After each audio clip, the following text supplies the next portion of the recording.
რა ღირს შერიგების ენა მაშინ როცა ის იმავე ძალაუფლების ცენტრიდან მოდის, საიდანაც ყოველდღიურად ისმის დაპირისპირების, განდევნის და პოლიტიკური ველის გაწმენდის მოწოდებები. დღეს ორედ ასეთ სურათს ვუყურებთ. რეჟიმის შიგნიდან ორი ხმა ისმის და ეს ხმები ერთმანეთთან აშკარა დისონანსშია. ერთი ხმა ამბობს, უნდა დასრულდეს ძალადობრივი ენა, უნდა შემცირდეს პოლარიზაცია, უნდა დაბრუნდეს დიალოგი. ეს ცოტნე ივანიშვილის ხმაა. ის ამბობს, რომ რაც მოხდა, არ უნდა მომხდარიყო, მაგრამ ასეთი ფრაზა უბრალო კომენტარად ვერ დარჩება. მას თავისი ბუნებრივი გაგრძელება აქვს. თუ არ უნდა მომხდარიყო, მაშინ ვიღაცამ ბოდიში უნდა მოიხადოს. ვიღაცამ პასუხი უნდა ააგოს. ვიღაცა ციხიდან უნდა გამოვიდეს. ვიღაცას კი უნდა ჩამოერთვას ის ძალაუფლება, რომლითაც ძალადობა სამსახურად, კარიერად და ერთგულების დამადასტურებელ ნიშნად იქცა. სხვა შემთხვევაში ეს აღარ არის სინანული. ეს არის მხოლოდ კარგად შერჩეული, რბილად შეფუთული ფრაზა. მეორე ხმა კი იმავე სისტემის ოფიციალური სახეა. ირაკლი კობახიძე, შალვა პაპუაშვილი და ეს ხმა არათუ არ რბილდება, კიდევ უფრო მტრული ხდება. აქცენტი ისევ კურსის გამკაცრებაზეა. ოპონენტების დემონიზაცია, პოლიტიკური ველის ინსტიტუციური გაწმენდა, ყველაზე მსხვილი პარტიების და შესაბამისად მათი მილიონზე მეტი ამომრჩევლის თამაშგარე მდგომარეობაში დატოვების მცდელობა.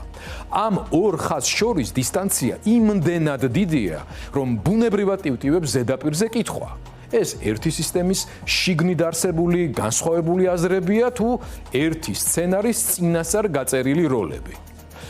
თეორიულად შეიძლება დაუშვათ, რომ მარჯვენა ხელმა არ იცის რას აკეთებს მარცხენა.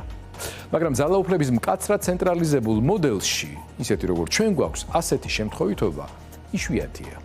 და როცა ამ სისტემის შიგნით ერთი ფრთა ხისტი ძალის დემონსტრირებას აგრძელებს, მეორე კი შერიგების ენაზე ალაპარაკდა, ძნელია არ იფიქრო, რომ საქმე წინააღმდეგობასთან კი არა, როლების განაწილებასთან გვაქვს.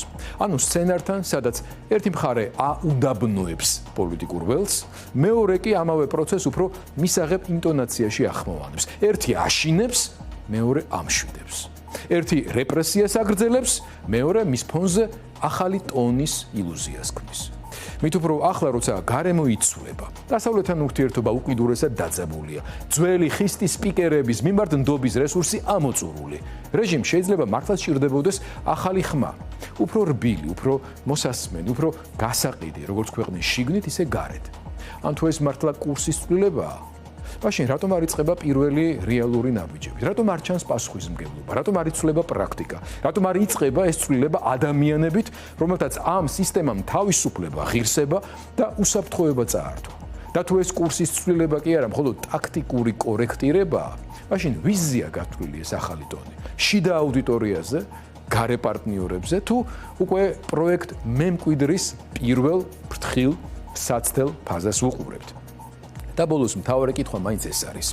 როცა ერთ ოთახში შერიგებაზე ლაპარაკობენ, მეორეში კი ოპონენტების გაუქმებაზე, რომელი ხმაა ნამდვილი? ის, რომელიც ახალგაზრდული მიკროფონიდან გვესმის, თუ ის, რომელიც უკვე ზნეობისა და სამართლისაგან დაცლილ სისტემად, პრაქტიკად და ყოველდღიურ პოლიტიკად არის ქცეული?